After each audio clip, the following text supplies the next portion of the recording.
Meta x-xandir tal-istat jintuża l-propaganda tal-gvern tkun qed tħallas int mit-taxxi tiegħek.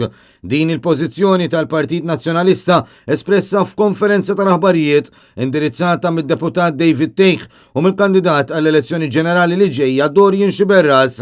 Dan intqal wara li sejħa tal-kap tal-Oppożizzjoni u tal-Partit Nazzjonalista Bernard Grech għar-riżenja jew tkeċċija tal-Ministru Carmelo Abela kienet iċċensurata mill-Kamra tal-Aħbarijiet tax-Xandir tal-Istat.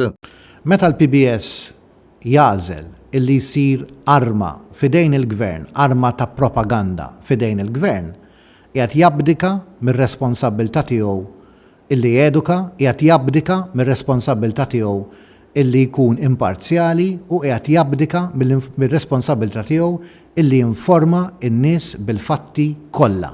David Teich qal li s-sitwazzjoni fix-xandir tal-Istat dik li jintuża mill-Gvern bħala magna ta' propaganda għaldaqstant tappella biex dan ma jibqax iseħħ ħalli l-PBS isservi r-rwol tagħha. L-interess nazzjonali għandu jirbaħ fuq l-interess personali ta' Roberta Abela, Carmelo Abela u l-kumplament tal-Partit Laburista.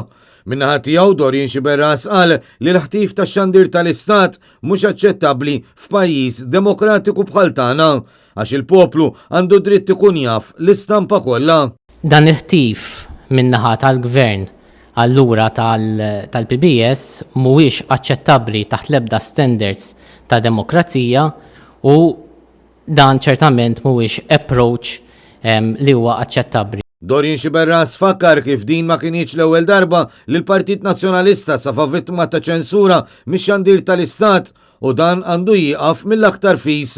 Saħaq li l-messaġġ tal-kap tal-Partit Nazzjonalista li l-Prim Ministru m'għandux jibqa' jkaxkar saqajh u jieħu azzjoni fil-konfront ta' Carmelo Abela kien messaġġ relevanti, iżda l-PBS għażel li jwarrab dan il-messaġġ għal kollox. Għal dan il-għan, il-Partit Nazzjonalista reġa' ressaq protest ieħor bit-tama li ssir ġustizzja u l-poplu jirċievi l-informazzjoni b'mod imparzjali kif jixraqlu għax il-Partit Nazzjonalista jrid li l-PBS titmexxa sew għal ġid tal-poplu kollu.